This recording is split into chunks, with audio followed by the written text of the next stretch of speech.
Bu, tolong, adik masih hidup. Aku membeku.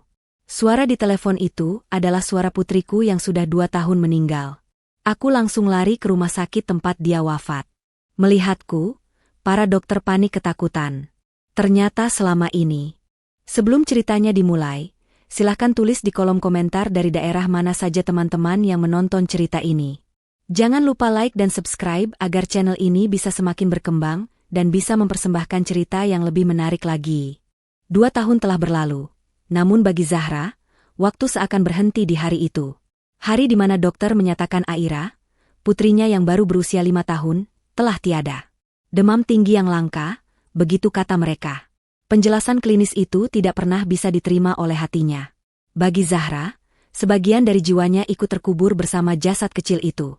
Setiap hari, tanpa pernah absen, Zahra mengunjungi makam Aira. Itu adalah satu-satunya ritual yang memberinya sedikit kelegaan, seberapapun semuanya.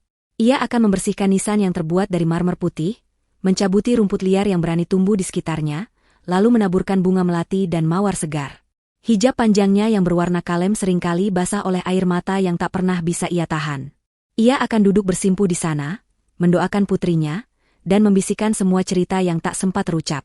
Menceritakan betapa sepinya rumah tanpa celoteh Aira, betapa dinginnya pelukan suaminya, Wildan, dan betapa ia merindukan panggilan, Ibu. Rumah mereka yang dulu penuh tawa, kini menjadi istana yang beku. Kamar Aira masih persis seperti saat terakhir kali putrinya itu di sana. Mainan boneka beruang besar masih duduk di sudut tempat tidur, buku-buku cerita masih tersusun rapi di rak, seolah menunggu tangan mungil Aira untuk mengambilnya. Zahra sering menghabiskan waktu di kamar itu, memeluk pakaian Aira, mencoba menghirup sisa-sisa wangi putrinya yang perlahan pudar. Wildan, suaminya, tampaknya memilih cara lain untuk berduka. Ia menenggelamkan diri dalam pekerjaan. Ia jarang di rumah, sering pulang larut malam dengan alasan rapat atau urusan bisnis. Wildan seolah membangun dinding tebal di antara mereka. Dinding yang membuat Zahra merasa semakin terisolasi dalam kesedihannya. Wildan tidak pernah lagi membahas Aira.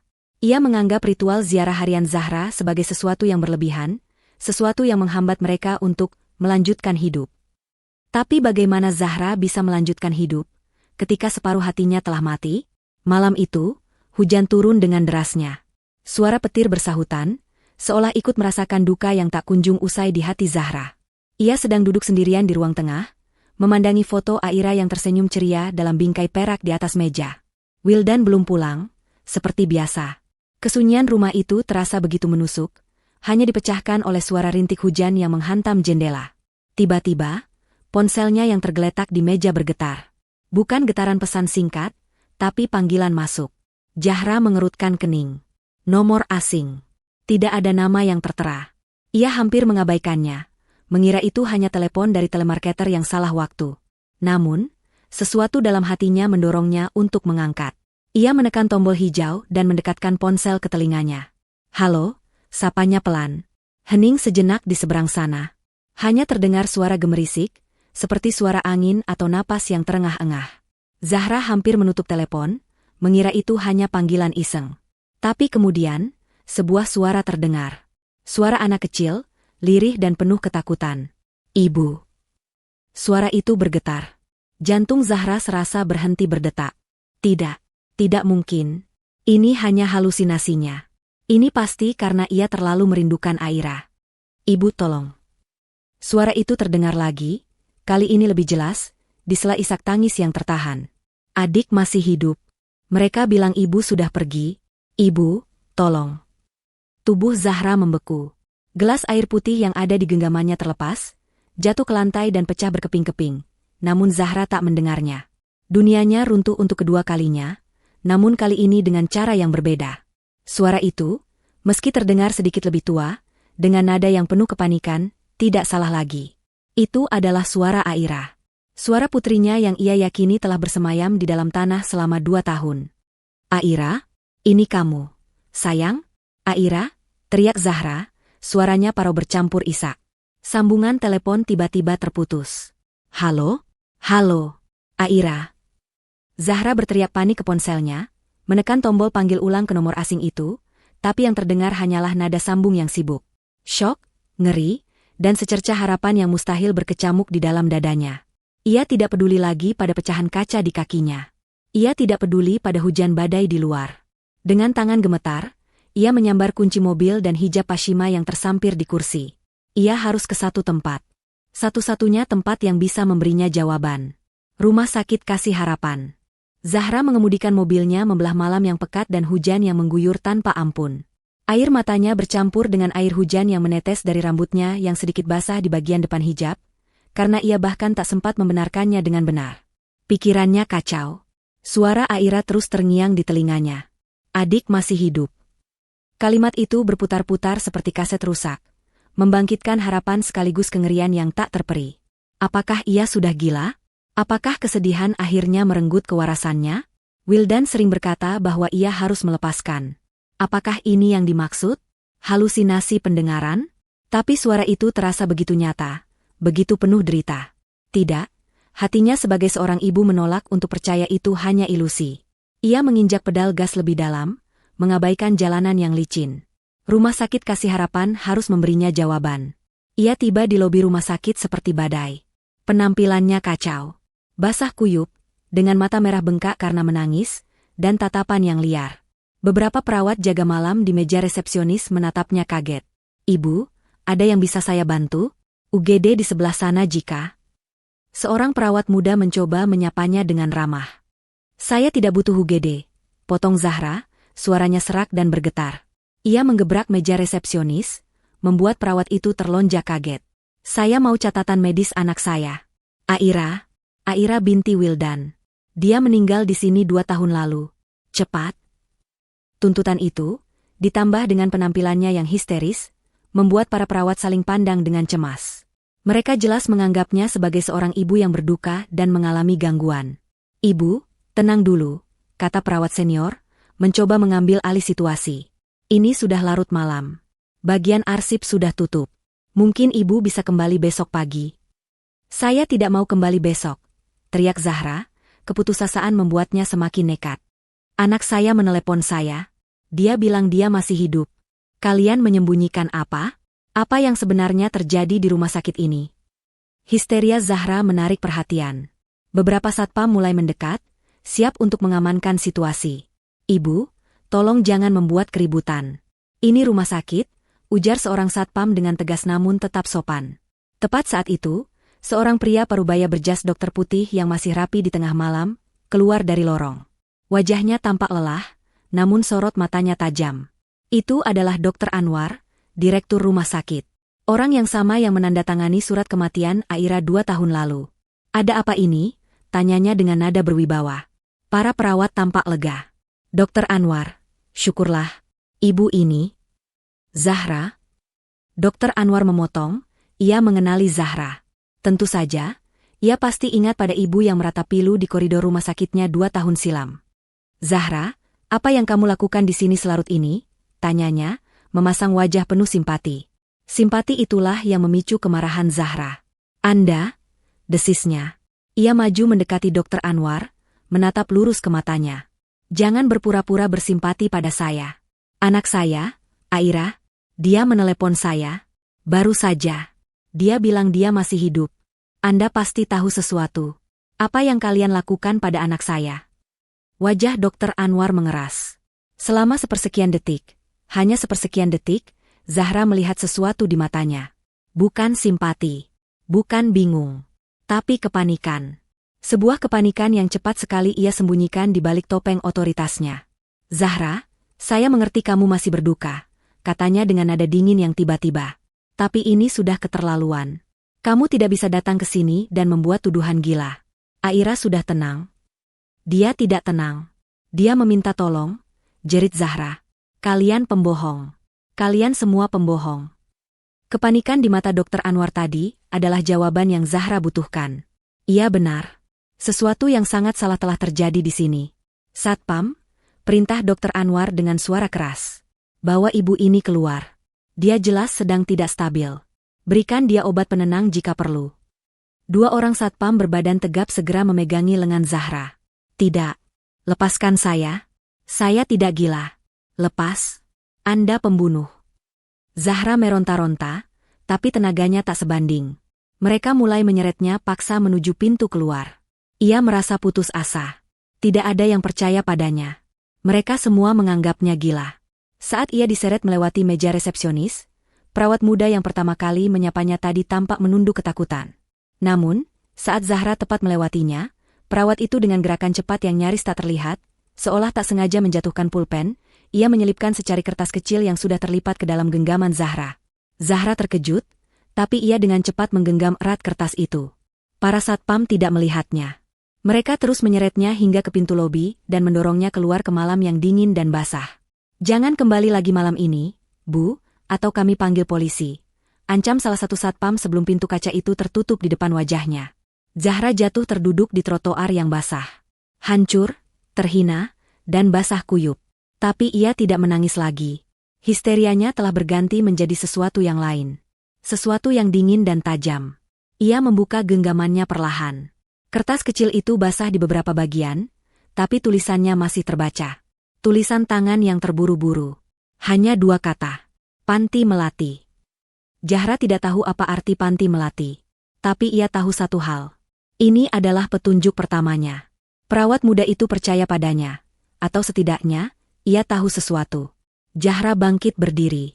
Tubuhnya menggigil kedinginan, tapi hatinya terbakar oleh tekad. Ia tidak gila. Dan ia akan menemukan putrinya. Zahra tidak kembali ke rumah. Rumah yang seharusnya menjadi tempat berlindung kini terasa seperti sarang musuh. Hatinya yang tadi dipenuhi harapan mustahil kini, membeku oleh amarah dan pengkhianatan. Dokter Anwar panik. Itu bukan reaksi orang yang berduka, itu reaksi orang yang bersalah. Dan secari kertas di genggamannya, Panti Melati, adalah satu-satunya benang rapuh yang ia miliki. Ia menepikan mobilnya di bawah lampu jalan yang temaram, hujan telah reda menyisakan udara dingin yang menusuk. Tangannya yang gemetar membuka ponselnya, mengetikkan 2 kata itu di mesin pencari.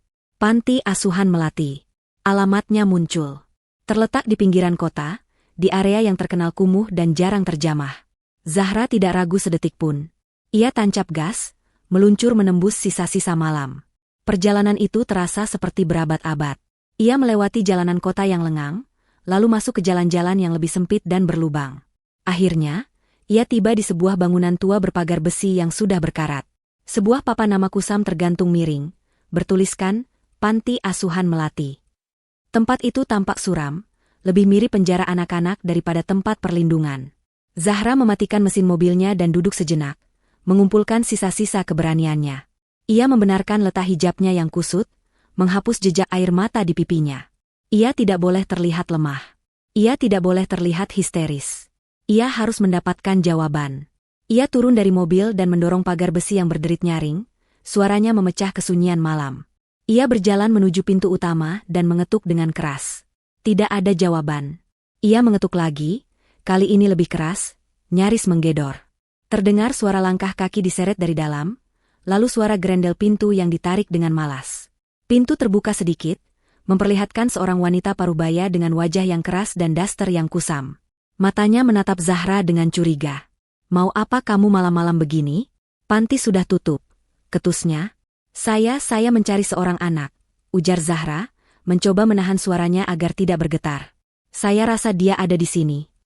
Wanita itu, yang tampaknya adalah pengurus panti, tertawa sinis. "Semua orang juga mencari anak. Tidak ada anak baru di sini. Pergi."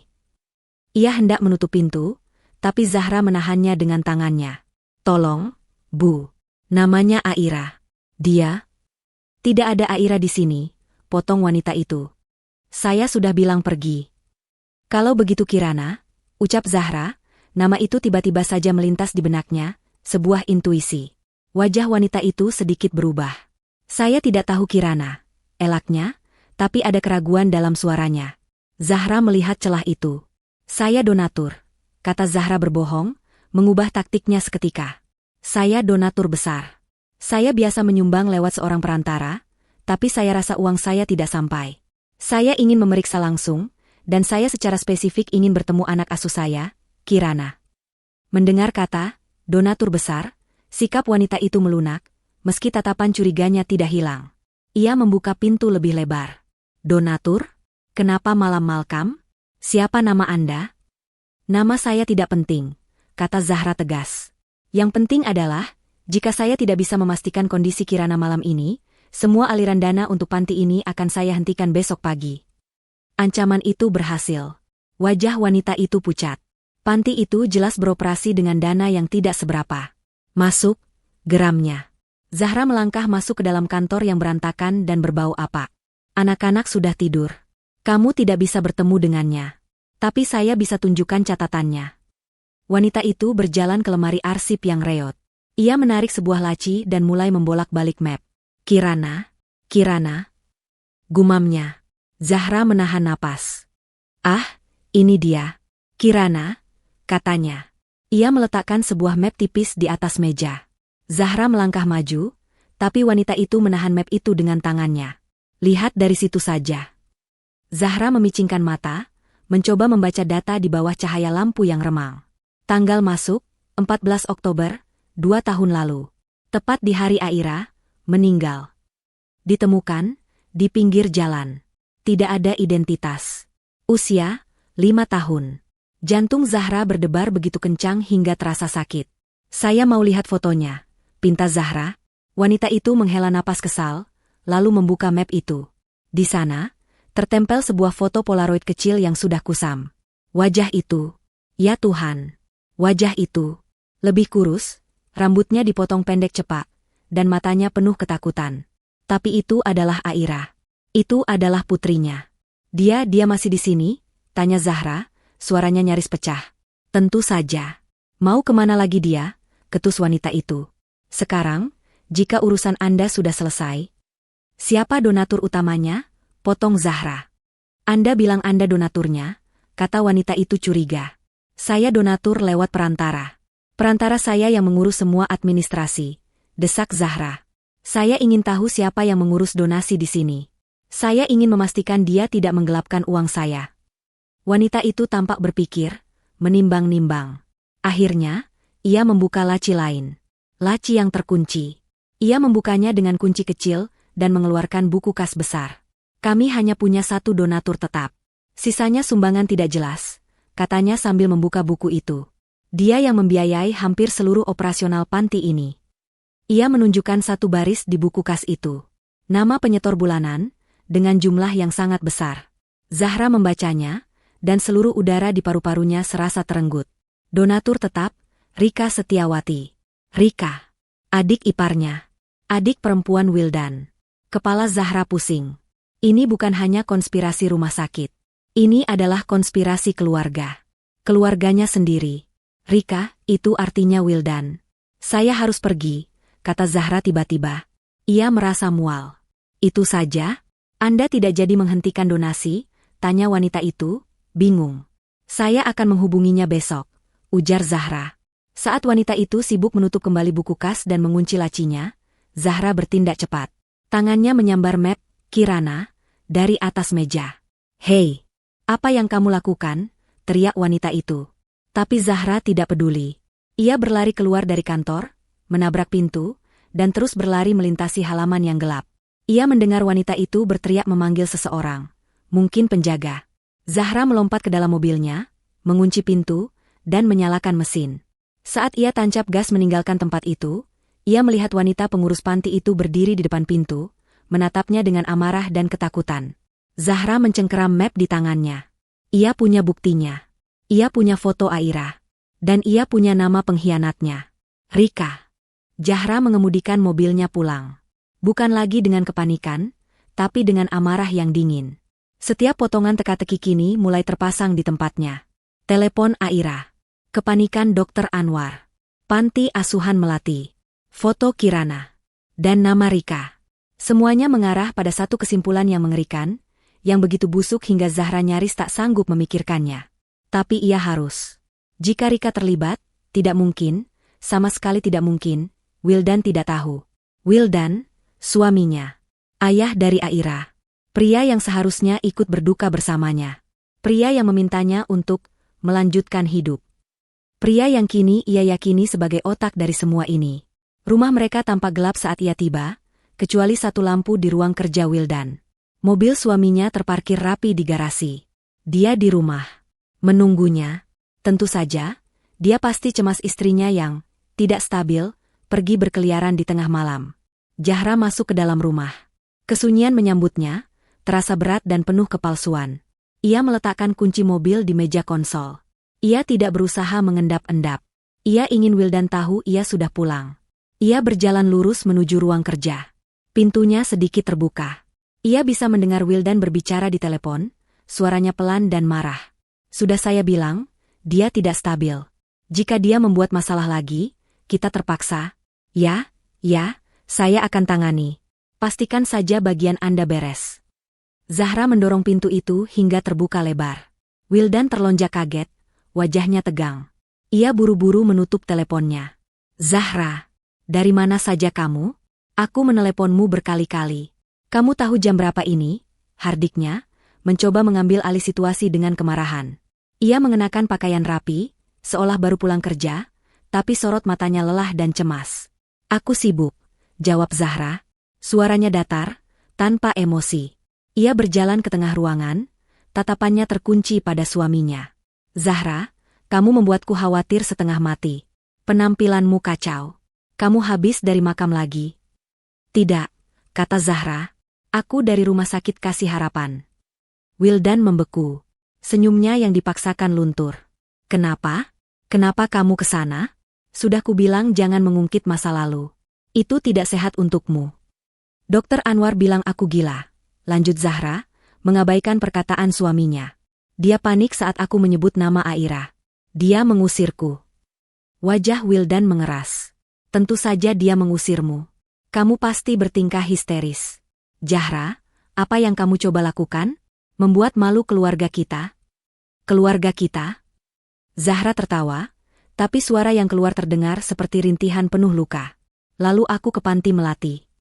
Satu kalimat itu membuat semua warna menghilang dari wajah Wildan. Ia tampak pucat pasi. Ah, apa? Apa yang kamu bicarakan? Panti melati itu apa? Tanyanya, suaranya sedikit gagap. Dia tahu. Tentu saja dia tahu. Kamu tahu persis apa itu, desis Zahra. Tempat di mana adikmu, Rika, menyembunyikan putriku. Jangan bawa-bawa Rika, bentak Wildan, amarahnya kini terlihat jelas. Kamu sudah gila. Kamu menuduh adikku sendiri? Rika yang selama ini membantumu. Rika yang selalu ada untukmu saat kamu berduka. Dia ada bukan untuk membantuku berduka. Teriak Zahra, emosinya akhirnya meledak. Dia ada untuk memastikan aku tetap berduka. Memastikan aku tetap hancur. Memastikan aku terlihat gila. Zahra melemparkan map, Kirana, ke atas meja kerja Wildan. Isinya berceceran. Lihat, tunjuknya pada foto Polaroid Aira. Lihat anak ini, Wildan. Namanya Kirana. Dia masuk panti tepat di hari Aira, meninggal. Lihat wajahnya. Berani kamu bilang kamu tidak kenal dia? Wildan menatap foto itu. Tangannya gemetar saat ia mengambilnya. Ia menatap wajah putrinya, dan untuk sesaat, topengnya retak. Zahra melihat kilasan rasa sakit di matanya. Tapi itu hanya sesaat. Dengan cepat, rasa sakit itu berganti menjadi sesuatu yang lain. Sesuatu yang dingin dan penuh perhitungan. Ini foto editan, katanya, suaranya lemah, tapi penuh keyakinan yang dibuat-buat. Kamu mengarang semua ini, Zahra. Kamu sakit. Kamu benar-benar sakit. Aku sakit? Zahra maju selangkah, matanya menyala-nyala. Dan ini juga karanganku. Ia melemparkan buku kas yang ia rebut dari panti ke atas meja. Nama adikmu, Rika Setiawati. Donatur tunggal, membiayai penculikan putriku sendiri. Hentikan, jerit Wildan. Ia menyapu semua bukti itu dari mejanya, membuatnya berterbangan ke lantai. Hentikan omong kosong ini. Kamu delusi. Aira sudah meninggal. Aku mengurus pemakamannya sendiri. Aku melihatnya. Apa yang kamu lihat, Wildan? Tantang Zahra. Apa yang kamu kubur? Karena Aira meneleponku malam ini. Dia masih hidup. Dan dia minta tolong padaku. Pengakuan itu adalah kesalahan. Zahra seharusnya tidak mengatakannya. Wajah Wildan berubah total. Amarahnya hilang, digantikan oleh ketenangan yang menakutkan. Ia menatap Zahra seolah baru pertama kali melihatnya. Dia meneleponmu, ulangnya pelan. Tentu saja dia meneleponmu. Ia berjalan ke telepon rumah di atas meja, mengangkat gagang telepon, dan mulai menekan nomor. "Apa yang kamu lakukan?" tanya Zahra, rasa takut tiba-tiba menjalari tulang punggungnya. "Kamu butuh bantuan, sayang," kata Wildan dengan suara lembut yang dibuat-buat, matanya dingin tak berperasaan. "Kamu butuh istirahat. Istirahat yang sangat panjang."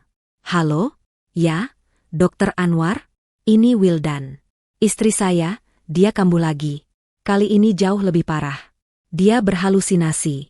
"Ya?" Dia bilang Aira meneleponnya. "Dia menyerang saya. Saya rasa sudah waktunya kita melakukan prosedur itu." Zahra mundur. "Prosedur apa?" "Mereka tidak hanya ingin membuatnya terlihat gila. Mereka ingin mengurungnya. Mereka ingin menyingkirkannya." "Tidak," bisik Zahra. Ia melihat Wildan menutup telepon, lalu berjalan ke arahnya dengan senyum prihatin yang palsu. "Semua akan baik-baik saja, Zahra. Mereka akan membantumu." "Tidak!"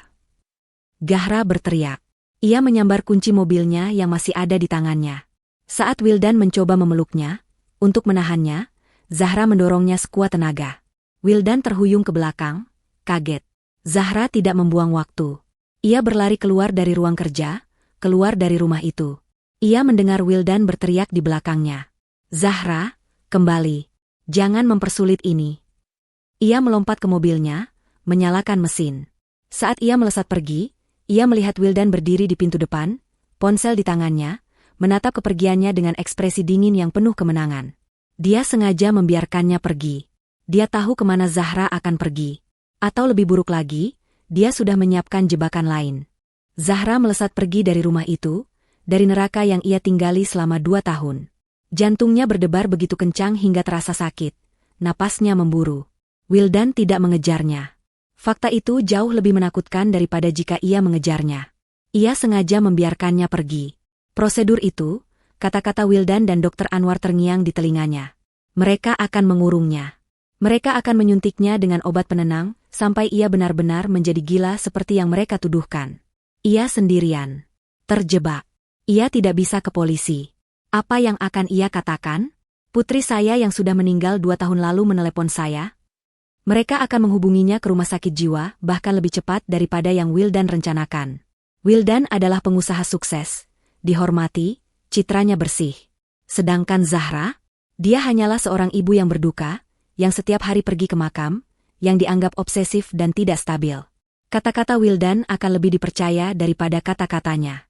Ia terus mengemudi tanpa tujuan, air matanya mengaburkan pandangan. Ia harus berpikir. Ia harus tenang. Jika polisi bukan pilihan, ia butuh seseorang yang memiliki kuasa. Seseorang yang memegang rahasia. Seseorang yang loyal padanya, bukan pada Wildan. Tiba-tiba, sebuah nama terlintas di benaknya. Pak Haris. Pengacara kepercayaan almarhum ayahnya. Pria tua bijak yang mengurus semua aset keluarga Zahra sebelum ia menikah dengan Wildan. Ayahnya selalu berkata, "Jika kamu dalam masalah besar, jangan temui siapapun. Temui Haris." Zahra menepikan mobilnya di sebuah jalan sepi, mencari nama Pak Haris di kontaknya. Tangannya gemetar hebat saat ia menekan tombol panggil. Telepon berdering 3 kali. "Halo, ini Haris." Terdengar suara berat di seberang sana, terdengar mengantuk. "Tentu saja, ini sudah hampir pagi buta." "Pak Haris, ini saya, Zahra," bisik Zahra, suaranya pecah. "Ya Allah, Zahra, ada apa? Nak, kenapa suaramu? Kamu baik-baik saja?" "Saya tidak baik-baik saja, Pak. Saya dalam bahaya besar. Saya butuh bantuan Bapak. Segera." 1 jam kemudian, Zahra duduk di ruang kerja pribadi Pak Haris di rumahnya. Sebuah rumah bergaya lama yang hangat dan aman. Istri Pak Haris, Ibu Lastri, membuatkannya teh hangat dan meminjamkan hijab kering. Menatapnya dengan tatapan keibuan yang penuh kekhawatiran sebelum meninggalkan mereka berdua. Zahra menceritakan semuanya. Ia menumpahkan segalanya, tanpa jeda, takut jika ia berhenti, ia akan kehilangan keberanian. Ia menceritakan tentang ziarah hariannya, tentang malam itu, tentang telepon dari nomor asing. Ia menirukan suara Aira, "Ibu, tolong, adik masih hidup." Ia menceritakan kepanikan Dokter Anwar di rumah sakit, secari kertas dari perawat, dan kunjungannya ke panti asuhan Melati. Puncaknya, ia mengeluarkan map Kirana, yang lecek dan basah, dan meletakkannya di meja. Ia menunjuk foto itu. "Ini putri saya, Pak." Ini Aira. Pak Haris, yang awalnya mendengarkan dengan ekspresi prihatin seorang ayah, kini wajahnya berubah serius. Sangat serius. Ia mengambil foto itu, mengamatinya di bawah lampu baca. Kirana, tanggal masuk, 2 tahun lalu, gumamnya. Lalu Zahra menceritakan bagian terakhir. Nama Rika Setiawati di buku Kaspanti, dan konfrontasinya dengan Wildan. Ia menceritakan bagaimana suaminya menuduhnya delusi, dan telepon Wildan ke Dr. Anwar. Dia bilang, sudah waktunya kita melakukan prosedur itu. Pak, mereka akan mengurung saya. Pak Haris bersandar di kursinya. Wajahnya pucat, tapi matanya menyala. Bajingan, desisnya. Bukan pada Zahra, tapi pada situasi. Zahra, katanya pelan, saya selalu merasa ada yang tidak beres dengan suamimu. Sejak awal. Apa maksud Bapak? Ayahmu, almarhum Pak Kuncoro, Pak Haris memulai, beliau orang yang sangat teliti, terutama soal uang. Dan terus terang, beliau tidak pernah 100% mempercayai Wildan. Pak Haris bangkit dan berjalan ke brankas tersembunyi di balik lukisan. Ia memasukkan kombinasi dan mengeluarkan sebuah dokumen tebal yang terikat rapi. Ia meletakkannya di meja di depan Zahra. Ini surat wasiat asli ayahmu, dan detail dana perwalian yang beliau siapkan. Ada satu hal yang Wildan tidak tahu, atau mungkin, dia tahu sebagian, tapi tidak seluruhnya. Dana perwalian apa? Tanya Zahra bingung. Ayahmu meninggalkan seluruh aset utamanya untuk satu orang ahli waris. Bukan kamu, nak, tapi cucunya. Aira. Zahra tertegun. Ayahmu tahu kamu wanita yang mandiri. Tapi dia juga tahu kamu terlalu baik. Dia takut hartamu akan dimanfaatkan. Jadi, beliau membuat dana perwalian yang sangat besar. Sekitar 10 juta dolar, yang diinvestasikan. Jantung Zahra berdebar. Ia tidak pernah tahu jumlahnya sebesar itu. Dana itu, lanjut Pak Haris, hanya bisa diakses oleh Aira saat dia berusia 21 tahun. Sampai saat itu tiba, dana itu dikelola oleh wali yang ditunjuk. Wali utamanya adalah kamu, Zahra. Saya? Ya. Kamu memiliki hak penuh untuk mengelola bunga investasi dari dana itu, untuk kebutuhan hidup dan pendidikan Aira. Wildan, sebagai suamimu, tidak punya hak 1 sen pun untuk menyentuhnya. Ayahmu memastikan itu dalam klausul yang sangat ketat. Zahra mulai mengerti. Jadi, Wildan ingin saya? Wildan ingin kontrol, potong Pak Haris. Dan disinilah letak rencana busuknya. Ada klausul kedua. Jika sesuatu terjadi padamu, jika kamu meninggal, atau, Pak Haris menatap Zahra tajam, jika kamu dinyatakan tidak kompeten secara mental untuk mengurus aset. Maka apa, Pak? Bisik Zahra. Maka hak perwalian itu jatuh ke wali sekunder. Siapa? Suamimu, Wildan. Kepala Zahra serasa meledak. Semuanya kini menjadi jelas. Rencana itu begitu keji, begitu dingin, dan begitu terencana. Jadi, dia memalsukan kematian Aira untuk membuat saya gila, isak Zahra. Tepat, kata Pak Haris, suaranya dingin. Itu rencana jangka panjangnya. Dia memukulmu di titik terlemahmu. Dia mengambil putrimu, mengubur boneka, dan membiarkanmu menangis di makam palsu itu setiap hari. Dia mengisolasi kamu dari teman-temanmu. Dia membuatmu terlihat obsesif. Dia mengumpulkan bukti selama 2 tahun bahwa kamu tidak stabil. Kunjunganmu ke makam setiap hari, tangisanmu di kamar Aira, semua itu adalah amunisi baginya. Dia monster, bisik Zahra. Telepon Aira malam ini, kata Pak Haris lagi, itu adalah satu-satunya hal yang tidak dia rencanakan. Aira berhasil lolos dari pengawasan mereka, entah bagaimana, dan meneleponmu. Itu mempercepat segalanya. Saat kamu datang ke rumah sakit, kamu mengacaukan rencana mereka. Saat kamu mengkonfrontasi Wildan, dia tahu permainannya selesai. Dia tidak punya pilihan selain beralih ke rencana B. Segera mengurungmu malam ini juga, sebelum kamu bisa bicara pada orang lain. Sebelum kamu bicara padaku. Lalu apa yang harus saya lakukan? Pak, kita harus ke polisi. Kita akan ke polisi. Tapi tidak sekarang, kata Pak Haris. Kita tidak bisa datang hanya dengan cerita. Kita butuh bukti yang tak terbantahkan. Bukti yang akan membuat tuduhan, gilanya Wildan mental seketika. Kita butuh sesuatu yang mengguncang. Apa itu? Zahra, kata Pak Haris, matanya menatap lurus ke mata Zahra. Jika Aira masih hidup, lalu siapa, atau apa, yang ada di dalam makam itu? Subuh baru saja menyingsing, namun suasana di kompleks pemakaman umum itu sudah tegang. Langit masih berwarna kelabu, seolah ikut berduka, atau mungkin menahan napas atas apa yang akan terjadi. Pak Haris bergerak cepat. Menggunakan semua koneksi dan wewenang hukumnya, ia berhasil mendapatkan izin pengadilan darurat untuk pembongkaran makam, atau ekshumasi. Ia berargumen di depan hakim subuh itu juga, dengan surat perintah yang didapat entah bagaimana, bahwa ada dugaan kuat terjadi pemalsuan data kematian dan malapraktik medis yang terhubung dengan insiden di Rumah Sakit Kasih Harapan, serta hilangnya seorang anak yang disembunyikan di panti melati. Map, Kirana, menjadi bukti awal yang krusial. Zahra duduk di dalam mobil Pak Haris yang terparkir tak jauh dari lokasi. Jantungnya berdebar kencang. Ia mengenakan hijab hitam panjang dan kacamata hitam, meski matahari belum terbit. Ia bukan bersembunyi, ia sedang mengumpulkan kekuatan. Beberapa petugas polisi sudah berjaga di sekitar makam Aira. Garis polisi kuning telah dipasang. Pak Haris juga melakukan satu langkah cerdas. Ia membocorkan perintah pengadilan itu ke beberapa wartawan investigasi yang ia percayai. Ia tahu Wildan adalah orang yang licik dan punya banyak koneksi. Kasus ini harus disorot oleh publik agar tidak bisa diselesaikan diam-diam. Benar saja, tak lama kemudian, 2 mobil mewah tiba dengan kecepatan tinggi. Yang pertama adalah sedan hitam milik Wildan, diikuti oleh mobil SUV milik Rika. Mereka berdua keluar dari mobil dengan wajah panik yang berusaha ditutupi amarah. "Apa-apaan ini?" teriak Wildan. Ia langsung menerobos barisan polisi, menunjuk-nunjuk ke arah petugas dan penggali kubur yang baru saja tiba. "Siapa yang memberi izin kalian menodai makam putri saya? Ini ilegal." Pak Haris melangkah maju, tenang dan tegas, menunjukkan surat perintah pengadilan. "Semuanya legal, Pak Wildan. Atas nama klien saya, Ibu Zahra, kami memiliki alasan kuat untuk meyakini telah terjadi kejahatan." "Zahra?" Wildan mencari-cari. Ia melihat Zahra yang baru saja keluar dari mobil. Wajah Wildan berubah merah padam. Ia berjalan cepat menghampiri Zahra. "Kamu?" desisnya. "Kamu benar-benar sudah gila. Apa yang kamu lakukan? Mempermalukan keluargamu sendiri? Mempermalukan kenangan Aira?" Rika berlari di belakangnya, langsung memasang aksi. "Kak Zahra.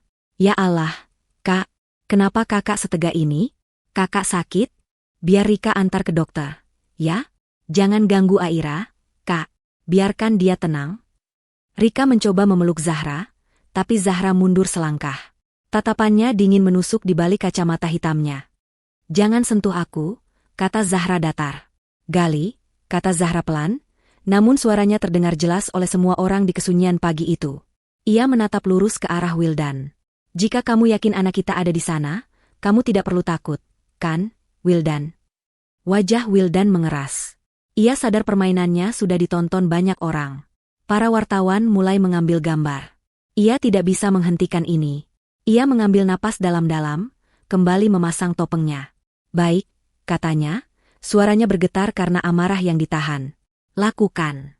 Lakukan kegilaan ini. Biar semua orang di sini melihat betapa tidak stabilnya istri saya. Biar semua orang lihat betapa dia tega mengganggu istirahat putrinya sendiri hanya demi halusinasinya." Ia berdiri di sisi makam, melipat tangan di dada, berpose sebagai suami yang tersakiti.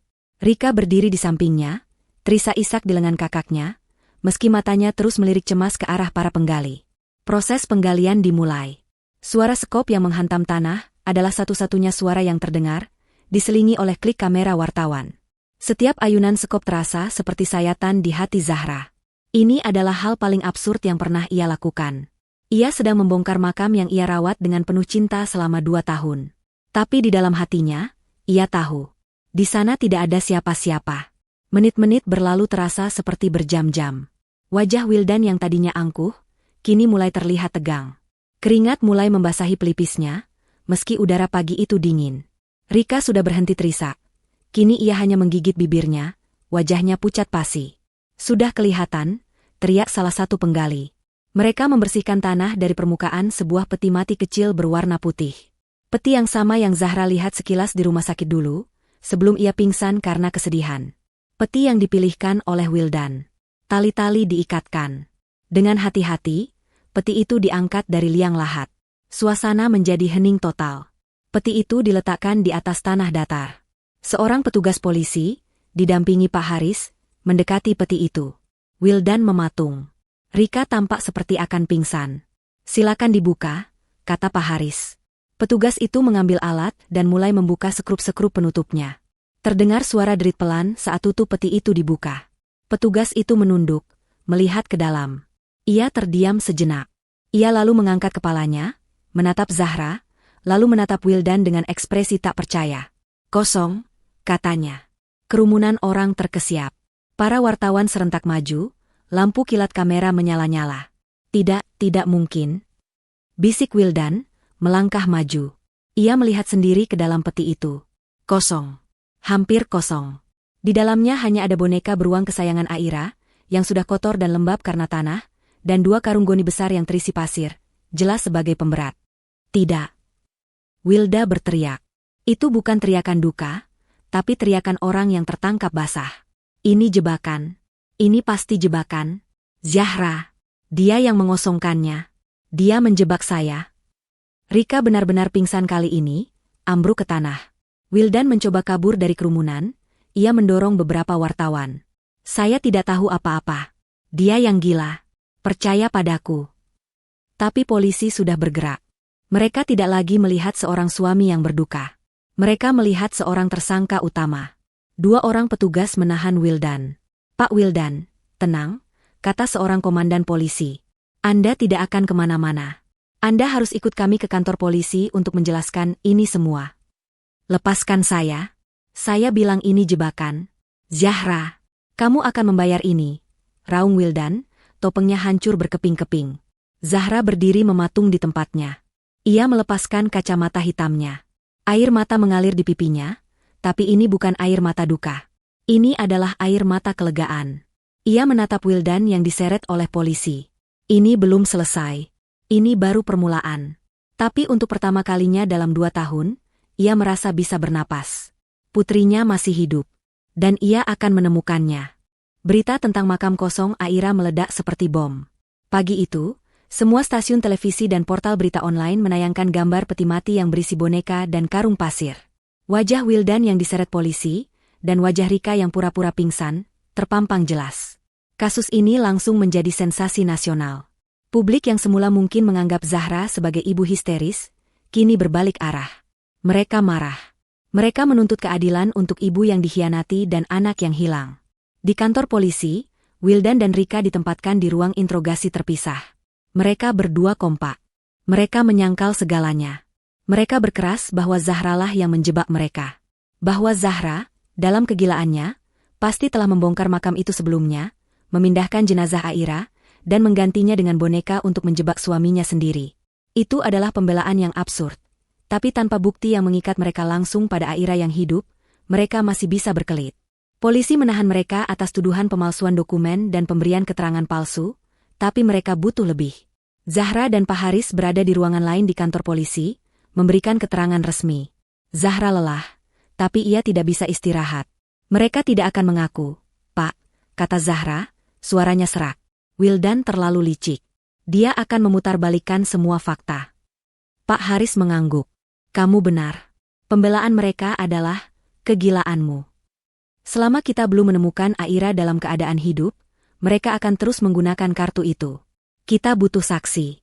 Kita butuh orang dalam. Tepat saat itu, ponsel Pak Haris bergetar. Sebuah pesan masuk dari nomor yang tidak dikenal. Isinya singkat, saya tahu apa yang terjadi pada Aira. Saya perawat yang memberi catatan di RS Kasih Harapan. Saya takut. Tapi saya melihat berita. Saya ingin bicara. Temui saya. Sendirian.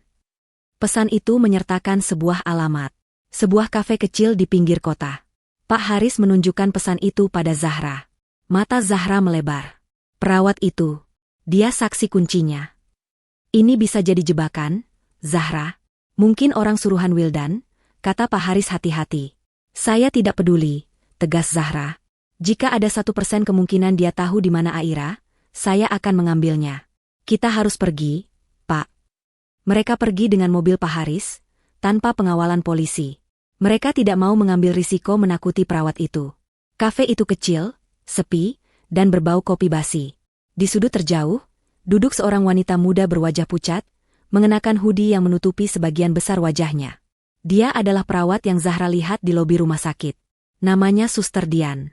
Saat melihat Zahra dan Pak Haris, ia tampak ingin melarikan diri. Anda bilang sendirian, katanya panik. Dia pengacara saya, dia yang akan melindungi Anda, kata Zahra pelan, duduk di hadapannya. Tolong beritahu saya. Di mana putri saya? Suster Dian gemetar. Air matanya mulai menggenang. Saya minta maaf, Bu Zahra. Saya bersalah. Saya berdosa. Dan kemudian, ceritanya mengalir deras. Dia bercerita bahwa dia adalah perawat yang ditugaskan merawat Aira saat Aira masuk 2 tahun lalu. Aira memang sakit demam tinggi, tapi kondisinya stabil dan sedang dalam masa pemulihan. Dia tidak sedang sekarat, Bu. Dia akan sembuh, isaknya. Tapi kemudian, Dokter Anwar memanggilnya ke ruangannya. Di sana sudah ada Wildan dan Rika. Mereka menawarinya uang.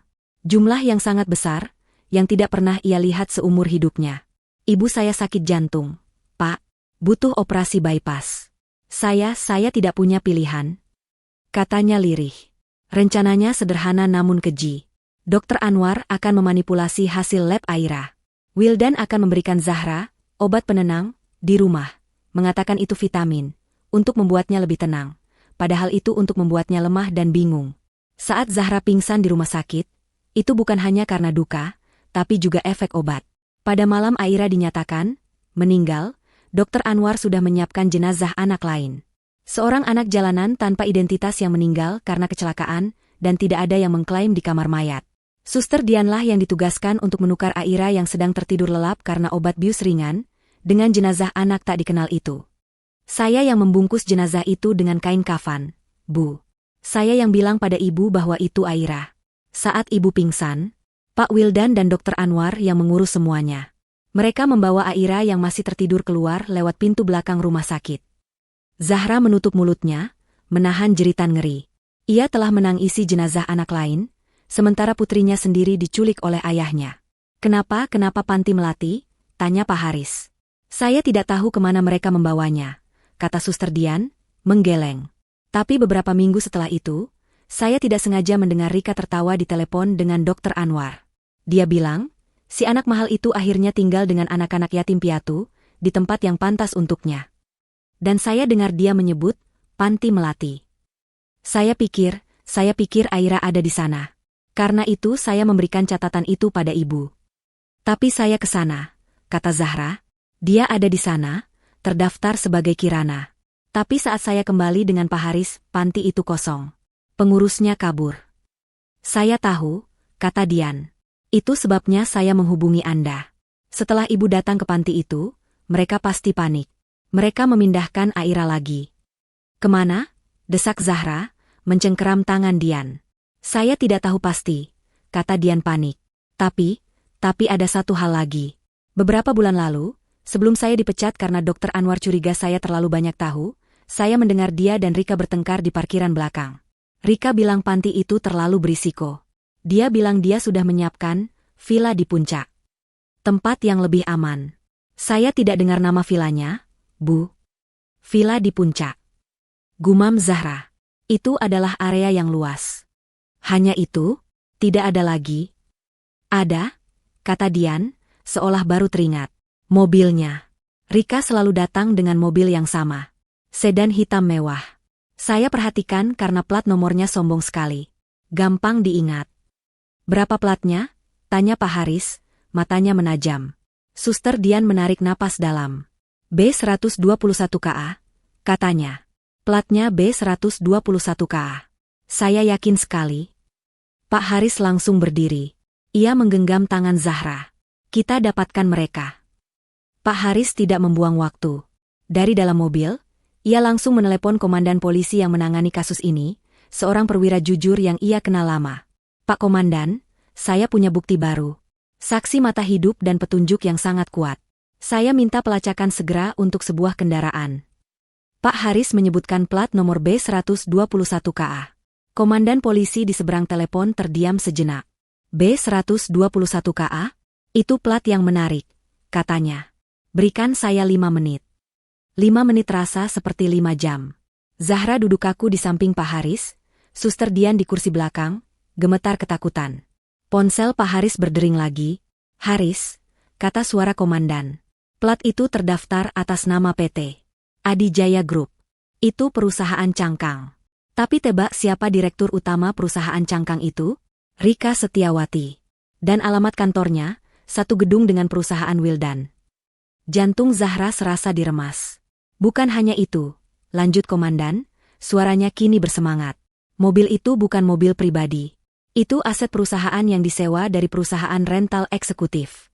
Dan karena itu mobil sewaan mahal, ada pelacak GPS aktif di dalamnya. Di mana? Desak Zahra, tidak bisa menahan diri. Sedang saya buka datanya. Tunggu. Sinyalnya aktif. Tidak bergerak. Terletak di sebuah properti pribadi di kawasan Puncak. Villa Puncak Asri. Jalan Anggrek nomor 7. Villa di Puncak. Bisik Zahra. Suster Dian mengangguk histeris. Itu cocok. Villanya. Pak Haris, Zahra, kata komandan polisi, saya sedang mengumpulkan tim. Kita bergerak sekarang. Saya kirim lokasi penjemputan untuk saksi Anda. Ibu Zahra, sebaiknya Anda. Saya ikut, potong Zahra. Suaranya tidak menyisakan ruang untuk perdebatan. Saya tidak akan menunggu di kantor polisi sementara putri saya ada di luar sana. Bapak tidak bisa menghentikan saya. Terdengar helaan napas dari komandan. Baik, tapi Anda harus mengikuti semua arahan saya. Tetap di mobil lapis baja bersama Pak Haris. Jangan keluar apapun yang terjadi. Ini bukan negosiasi. Saya setuju, kata Zahra. 1 jam kemudian, konvoi kendaraan polisi yang senyap meluncur cepat membelah kegelapan malam menuju puncak. Hujan gerimis mulai turun, membuat jalanan licin dan suasana semakin mencekam.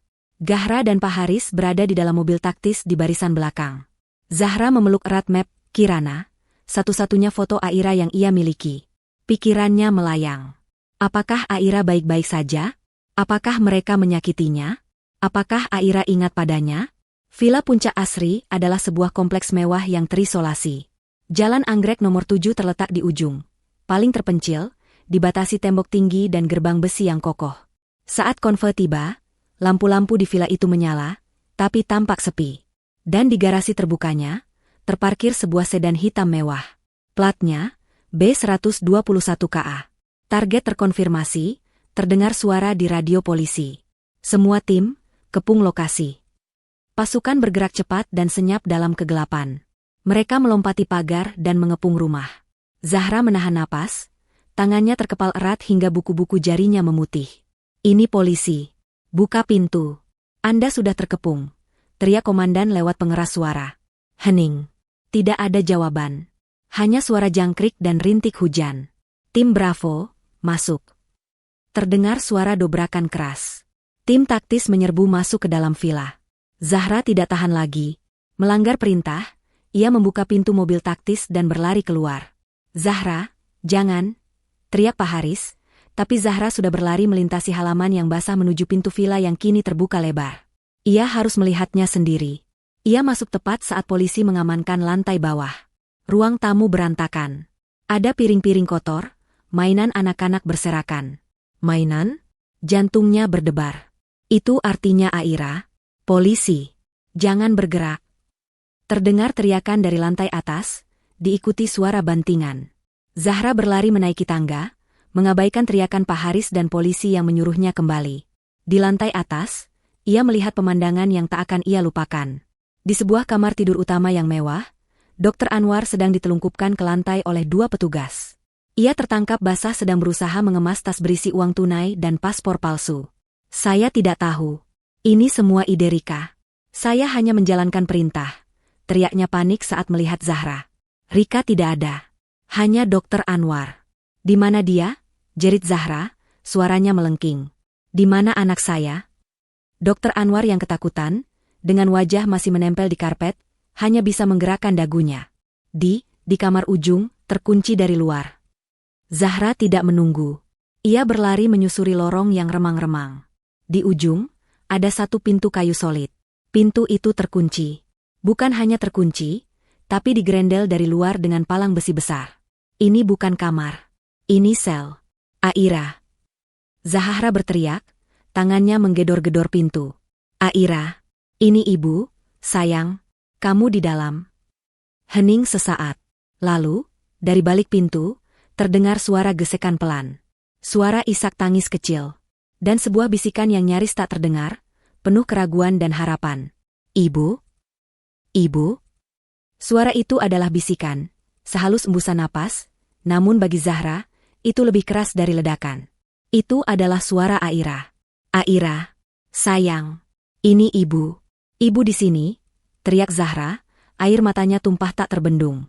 Ia menggedor pintu kayu yang kokoh itu dengan kedua tangannya, tenaganya yang kecil tidak ada apa-apanya di hadapan palang besi yang kokoh. Mundur, Bu, biar kami. Komandan polisi menarik Zahra menjauh dari pintu. Pak Haris segera memegangi bahu Zahra yang bergetar hebat. Tenang, nak. Sebentar lagi. Sebentar lagi. Dua petugas berbadan tegap maju. Dengan satu alat pembobol portabel, mereka menghantam palang besi itu. Suara logam beradu dengan kayu memekakan telinga. Sekali. Dua kali. Terdengar jeritan tertahan dari dalam kamar.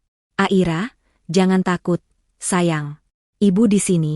Tutup telingamu, jerit Zahra. Hantaman ketiga berhasil. Palang besi itu patah dan terlepas. Petugas itu menendang pintu hingga terbuka lebar. Zahra langsung menerobos masuk, mengabaikan polisi yang mencoba menahannya.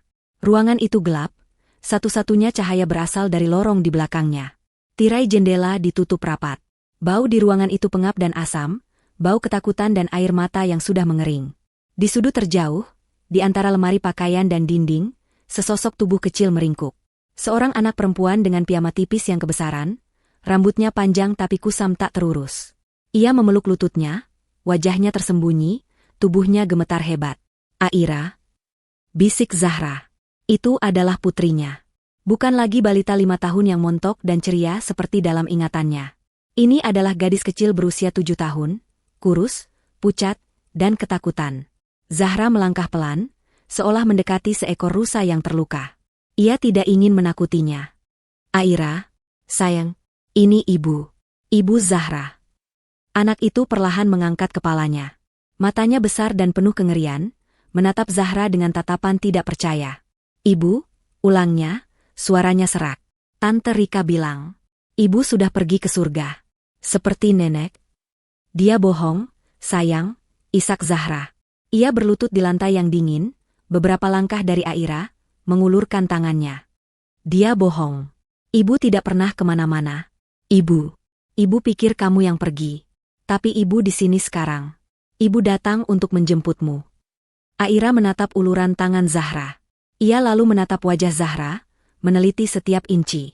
Meneliti hijab yang dikenakan ibunya, mata yang penuh air mata, bibir yang gemetar menahan isak. Perlahan, pengenalan itu menyala di matanya. Ibu.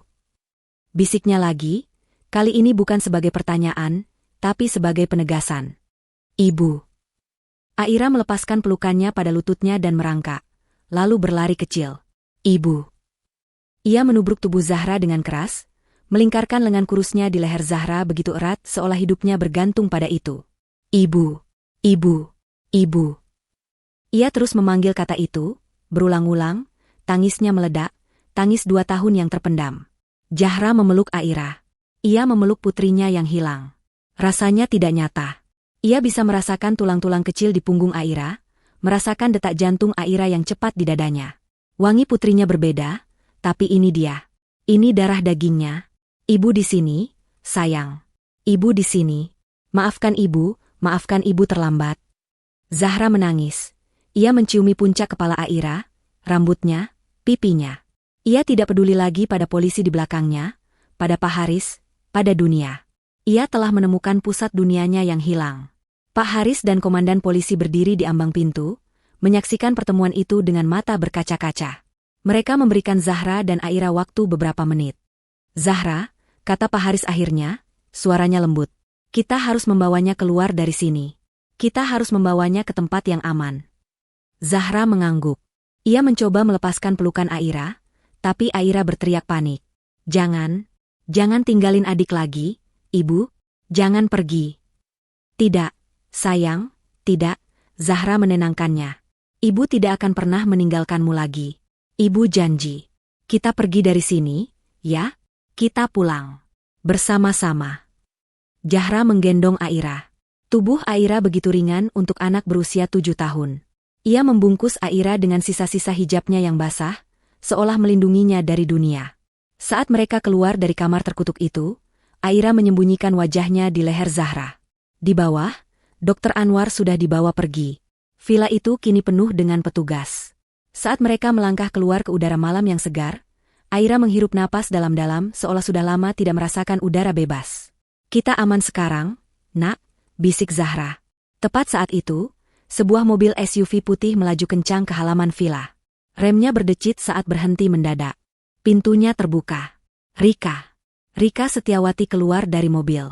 Ia pasti kembali untuk mengambil Aira, atau mungkin untuk menghabisi Dr. Anwar, tidak menyadari bahwa polisi sudah mengepung tempat itu. Rika membeku saat melihat pemandangan di depannya. Puluhan polisi. Dr. Anwar tidak terlihat.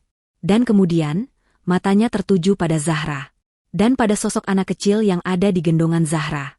Wajah Rika berubah dari kaget, menjadi panik, lalu menjadi amarah yang buas. "Kamu," teriaknya pada Zahra. "Apa yang kamu lakukan? Itu anakku." "Anakmu?" ulang Zahra, suaranya dingin. "Tante jahat." Tiba-tiba Aira menjerit dari gendongan Zahra. Ia mengangkat kepalanya dan menunjuk lurus ke arah Rika dengan jari telunjuknya yang kurus. "Itu tante jahat, Ibu. Dia yang mengunci adik. Dia yang bilang ibu sudah mati. Dia yang pukul adik kalau adik panggil nama ibu. Dia jahat." Kesaksian dari mulut anak itu sendiri lebih tajam dari pisau. Komandan polisi memberi isyarat. Dua petugas langsung bergerak maju. "Rika Setiawati, Anda ditangkap." Rika mencoba lari kembali ke mobilnya, tapi ia terlambat. Petugas membekuknya. "Lepaskan saya, lepaskan." Rika meronta-ronta, topengnya yang manis hancur total. "Ini semua salah Wildan. Dia yang menyuruhku. Ini semua idenya. Anda punya hak untuk diam." "Diam," raung Rika. Matanya menyala-nyala menatap Zahra. "Kamu pikir kamu menang, Zahra? Hah? Kamu pikir ini selesai? Wildan akan bebas. Dia akan menghancurkanmu. Kalian tidak akan pernah hidup tenang. Aku bersumpah." Ancamannya menggema di malam yang dingin, tapi suaranya ditelan oleh suara pintu mobil polisi yang dibanting menutup. Zahra tidak menanggapi. Ia hanya memeluk Aira lebih erat, memalingkan wajah putrinya dari pemandangan itu. "Dia tidak akan menyakitimu lagi, sayang," bisik Zahra. "Tidak akan ada lagi yang menyakitimu." 6 bulan terasa seperti selamanya. Namun akhirnya hari itu tiba. Hari pembacaan vonis. Ruang sidang penuh sesak. Media dari seluruh penjuru negeri berdesakan. Kamera menyorot ketiga sosok yang duduk di kursi terdakwa. Wildan, Rika, dan Dr. Anwar. Mereka tampak berbeda sekarang. Dr. Anwar terlihat seperti pria tua yang patah, jubah putih kebanggaannya telah berganti baju tahanan. Rika, yang dulu selalu tampil glamor, kini pucat dan kuyu, matanya bengkak dan selalu menatap kosong ke depan. Dan Wildan. Ia masih berusaha mempertahankan penampilannya, rambutnya disisir rapi, tapi sorot matanya yang arogan telah bercampur dengan kepanikan yang tak bisa disembunyikan. Di seberang ruangan, Zahra duduk tegak. Ia mengenakan hijab berwarna biru muda yang tenang, menggenggam tangan Pak Haris di satu sisi, dan di sisi lain, ia menggenggam sebuah boneka beruang baru. Aira tidak ada di sana. Atas permintaan psikolog, Aira memberikan kesaksiannya lewat video dari ruangan terpisah, untuk melindunginya dari trauma melihat para penculiknya. Selama persidangan, semua kebusukan itu terkuak. Jaksa penuntut membeberkan bukti-bukti yang tak terbantahkan. Ada kesaksian Suster Dian yang menangis, mengakui perannya menukar jenazah demi biaya operasi ibunya. Ada rekaman GPS mobil B121KA yang menunjukkan pergerakan Rika dari rumah sakit, ke panti melati, lalu ke villa di puncak. Ada data transaksi bank, aliran dana jutaan rupiah dari rekening Wildan ke Rika, lalu ke Dr. Anwar, dan ke panti asuhan palsu itu. Ada juga rekaman suara, yang didapat polisi setelah menyadap telepon Wildan pasca pembongkaran makam. Rekaman Wildan yang panik menelepon Rika, gadis itu harus lenyap. Zahra sudah gila, dia membongkar makam. Lenyapkan dia. Perintah itu merujuk pada Aira. Wildan ingin Rika membunuh putrinya sendiri, agar tidak ada bukti hidup. Pembelaan mereka hancur. Mereka bertiga saling menyalahkan. Dr. Anwar mengaku di bawah sumpah bahwa dia diancam oleh Wildan. Rika berteriak histeris bahwa dia hanya boneka yang dicuci otaknya oleh cinta buta pada kakaknya. Dan Wildan, dalam arogansinya yang tak tergoyahkan, mencoba memainkan kartu terakhirnya. Ia mengklaim bahwa Zahra yang merencanakan semuanya. Bahwa Zahra yang menyembunyikan Aira, bekerja sama dengan Pak Haris, untuk merebut seluruh aset keluarga. Itu adalah tuduhan yang begitu absurd, bahkan pengacaranya sendiri tampak malu. Namun, paku terakhir di peti mati mereka adalah kesaksian Aira. Dalam rekaman video itu, Aira yang kini terlihat lebih sehat, dengan rambut yang sudah ditata rapi, berbicara dengan suara yang jelas. Waktu adik sakit, Papa datang, katanya pada psikolog. Papa bilang, adik harus ikut Tante Rika main. Tapi adik tidak mau. Papa marah. Terus Om suntik, Dokter Anwar, kasih adik minum obat, katanya vitamin. Terus adik tidur. Ia melanjutkan, Tante Rika, bilang, ibu sudah tidak sayang adik. Ibu sudah di surga. Adik tidak boleh panggil nama ibu, atau ibu nanti sedih di surga. Tapi adik tahu Tante Rika bohong. Adik lihat foto ibu di dompet Tante Rika. Lalu Papa, tanya psikolog. Aira terdiam lama. Papa pernah datang ke villa. Adik dengar suaranya. Adik teriak panggil Papa. Tapi Papa tidak datang ke kamar adik. Papa bilang ke Tante Rika, suaranya terlalu keras, buat dia diam. Lalu Tante Rika marah dan kunci adik di kamar mandi. Adik benci Papa. Sekarang, hakim ketua yang bijaksana mengetukkan palunya. Ruangan hening. Setelah menimbang semua bukti, kesaksian, dan fakta yang terungkap di persidangan, suara hakim menggema, pengadilan menyatakan, terdakwa 1, Dr. Anwar, terbukti secara sah dan meyakinkan bersalah melakukan tindak pidana malapraktik, pemalsuan dokumen kematian, dan turut serta dalam penculikan anak di bawah umur. Menjatuhkan hukuman penjara 20 tahun, dan pencabutan izin praktik kedokteran seumur hidup. Dr. Anwar ambruk di kursinya, seolah seluruh tulangnya luruh. Terdakwa 2, Rika Setiawati. Terbukti secara sah dan meyakinkan bersalah melakukan tindak pidana penculikan anak, penyekapan, dan persekongkolan kejahatan. Menjatuhkan hukuman penjara seumur hidup. Rika mulai terisak, tangisan yang kering tanpa air mata. Terdakwa 3, Wildan, hakim menatap lurus ke arah Wildan. Sebagai otak utama dari kejahatan keji ini. Terbukti secara sah dan meyakinkan bersalah merencanakan penculikan putri kandungnya sendiri, melakukan kekerasan psikologis berat terhadap istrinya, percobaan penipuan warisan, dan memerintahkan pembunuhan. Pengadilan menjatuhkan hukuman penjara seumur hidup tanpa kemungkinan pembebasan bersyarat. Tidak. Wildan melompat dari kursinya. Ini tidak adil. Ini rekayasa. Zahra, kamu akan membusuk di neraka, teriaknya. Ia mencoba menerjang ke arah Zahra, tapi petugas keamanan langsung membekuknya. Ruang sidang ricuh. Rika pingsan dan harus diusung keluar. Wildan diseret keluar sambil terus meneriakkan kutukan. Zahra tidak bereaksi. Ia hanya menutup matanya, mengambil satu napas dalam-dalam. Selesai. Semuanya sudah selesai. Air mata mengalir di pipinya, tapi kali ini, itu adalah air mata kebebasan. Pak Haris menepuk bahunya. Keadilan telah ditegakkan, Nak. 1 tahun kemudian. Pemandangannya bukan lagi makam yang kelabu. Ini adalah sebuah taman di halaman belakang rumah baru yang sederhana namun hangat, jauh dari kota. Zahra, dengan hijab berwarna kuning cerah, sedang berjongkok di depan petak bunga mawar. Ibu, lihat. Suara tawa yang riang terdengar. Aira, kini berusia 8 tahun, berlari di atas rumput. Rambutnya dikuncir 2, wajahnya berisi dan penuh senyum. Ia tidak lagi terlihat seperti anak yang ketakutan di villa itu. Terapi dan cinta kasih ibunya telah menyembuhkannya. Ia membawa sebuah kertas gambar. Adik gambar kita. Tangan Aira yang mungil menunjuk gambar itu. Gambar 2 orang, 1 wanita dewasa berhijab, dan 1 anak perempuan. Keduanya bergandengan tangan di bawah matahari yang tersenyum. Cantik sekali, sayang, kata Zahra, memeluk putrinya. Seperti kamu.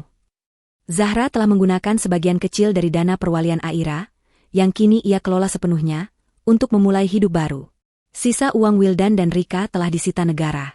Villa di Puncak dan Panti Asuhan Melati telah ditutup dan dijadikan yayasan untuk anak-anak terlantar, dikelola oleh Pak Haris. Zahra memandang ke langit biru. Ia tidak pernah lagi mengunjungi makam palsu itu. Kuburan itu telah dibongkar, dan tanahnya ditanami pohon harapan. Duka atas kehilangan Aira itu nyata, tapi kebohongan di baliknya telah mati. Ia kehilangan suami, ia kehilangan keluarga ipar, tapi ia menemukan kembali putrinya, dan yang terpenting, ia menemukan kembali dirinya sendiri.